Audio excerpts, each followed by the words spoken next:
Hello guys, and welcome back to the channel.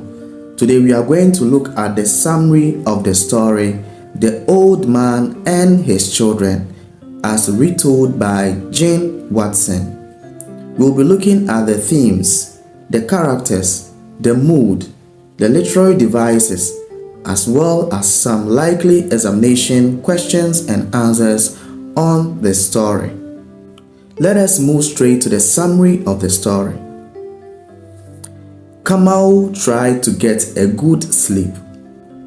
At the beginning of the story, an old man called Kamau sat under a tree, trying to sleep and have his peace of mind. Unfortunately, his two grandsons, Mwangi and Njoroge, disturbed his sleep by quarreling. What were they quarreling about? It is not uncommon for siblings to quarrel about house chores. That was what brought about the conflict. Mwangi asked Njoroge to help him with moving the cattle, but Njoroge refused and continued playing with his hoop. After Mwangi had moved the cattle himself, he came back to see his brother still playing with the hoop. Unable to control his anger, he kicked the hoop with all his might. A fight ensued between the two of them. Their mother intervened. As the fight continued, their mother came out of her hut, separated them, and warned them to stop fighting, else she would inform their father. Kamau, upon seeing the whole show or the whole incident, called the angry boys to his side and told them a story. Let us look at Kamau's story. In Kamau's story, there was a man who had 7 sons.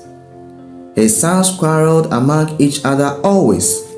So one day, he decided to teach them a lesson. On that particular day, their father called them all and tied 7 sticks together. He gave it to the elder son and told him to break it, but he couldn't. Each of the 7 sons tried to break the sticks, but they all failed. Their father then untied the bundle and gave one to the elder son, of which he succeeded in breaking easily. His other brothers also succeeded in breaking the sticks when they were given each one of the sticks. The lesson in the story. Kamau then explained the moral of the story by comparing the sticks to people. He continued by telling them that when the sticks were together, it was hard to break, but when they were separated, it was easy to break. Therefore, the people in their village were strong because they stood together, explained Kamau. After hearing the story, Mwangi and Njoroge walked away regretting their actions. There comes the end of our summary of the story, The Old Man and His Children. Let us move into some of the themes in the story. Theme number 1. People remain strong when they come together and remain weak when they are separated. The old man cleverly used his story to advise his grandsons about the strength in unity. Let's go to the second theme.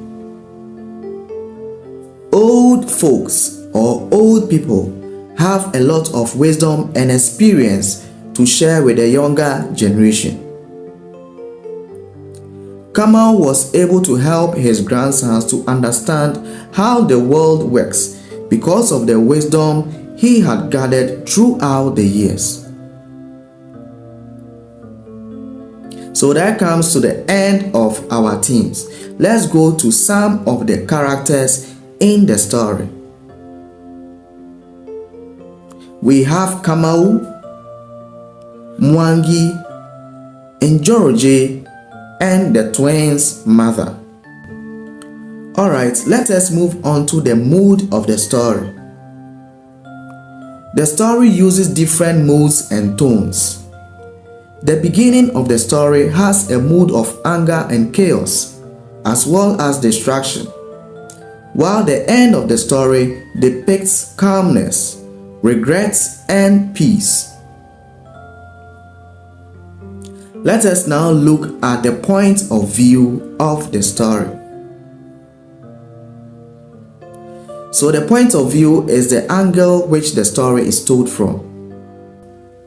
The point of view of this story is the third person narrative. Okay guys, so let's move on to some of the literary devices in the story. The writer used many literary devices in the story. Some of them are: we have personification. In these examples, the sticks are given human attributes of being weak and strong. The examples in the story are: for then they were strong, referring to people that when we bring people together, they become strong. And then the second one is: for then they were weak, trying to mean that when they were separated, they became weak. So in this situation, the sticks are given human attributes of being weak and strong. The next literary device we want to talk about is onomatopoeia. Onomatopoeia has to do with the use of the sound devices. Example: noisily and grumpily to get on his job. In this example, grumpily has been used as a sound device. Then the second onomatopoeia: Njoroge flung himself down beside the old man's stool. In this example, the highlighted word here is flung, and flung is being used as a sound device in this sentence. Let us go on to simile. Simile is the use of like and as in comparing two or more things. The first one goes like this: on its fig-like fruits. In this sentence, we are using like to make a comparison between two things. Now let us move on to the second one. It is the same with people as with sticks. In this instance too, we use the word as to make a comparison between people and sticks. Let us move on to alliteration. We all know that the literary device alliteration is when we put two consonant sounds, that is two initial consonant sounds which are very close to each other. The first example is: as she stalked back to her heart. Take note of the hair and the heart, the H and then the H. Second example: heard and seen everything. We also have H and H again, having and heard. Then the third one: the older son strained with all his might. We have son and strained. So we have initial consonant sound S and S. Let us move on to repetition. Come Njoroge, come Mwangi. When we talk about a repetition, it is very simple. It is when we repeat words in order to make emphasis in any literary piece. So we have come and come. Let us move on to the next one, rhetorical question. And the example in the story is, now do you understand what I have shown you? This statement was made by Kamau in the story. He made this statement to illustrate a lesson to his grandchildren without necessarily requiring an answer from them. Let us move on to imagery. And the example here is, soon blows and insults were flying to and fro between the two boys. This imagery was used in the story to give us a visual representation of the fight between Mwangi and Njoroge.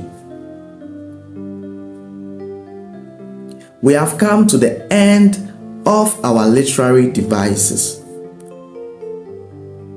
Let us now move to some of the likely examination questions and answers on the old man and his children. Question number 1. What does a bundle of sticks represent? The answer is strength. Question number 2.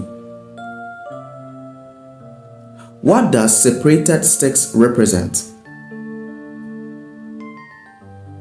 In the story, separated sticks represent weakness. So the answer here is weakness.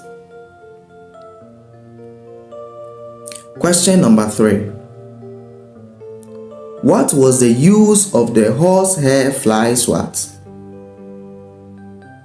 And the answer is to drive away insects. Question number 4. Why couldn't the old man sleep even though his eyes were closed? And the answer is his two grandsons were arguing. Question number 5. Why did the boys start arguing? And the simple answer is because Njoroge refused to help Mwangi.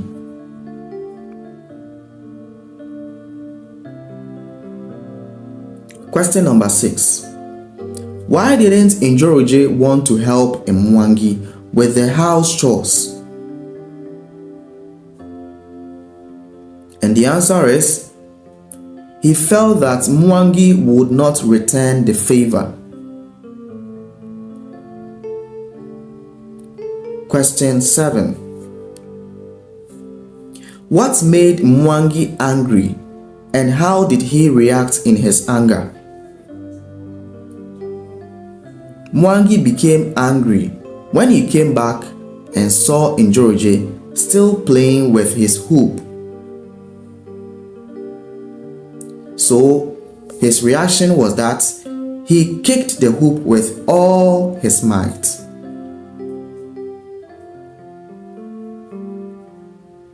Question number 8.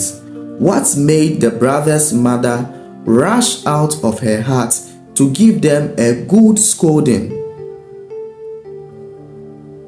And the answer is their mother rushed out because they were fighting.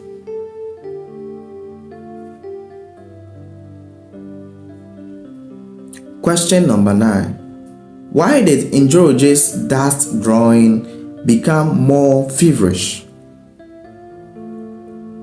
And the answer is he felt uneasy when he realized the story was related to the quarrel he had with Mwangi. Question number 10. Find the literary device in this statement. Njoroge, Mwangi, he said, "It is the same with people as with sticks." And the answer is simile. What literary device does the bundle of sticks represent? The answer is symbolism.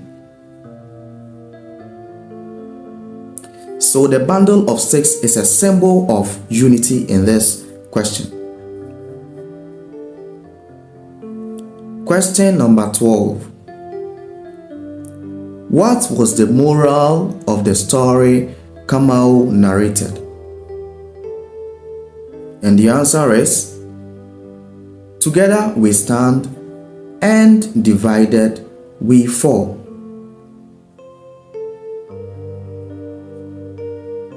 My personal thoughts on the story. The story is a short one, but it has a deep meaning. Why? Because it speaks directly to parents and guardians.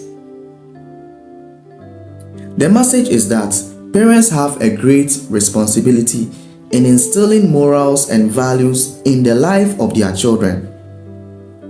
Sometimes, when certain bad characters in childhood are left unchecked, it becomes impossible to check them in the future.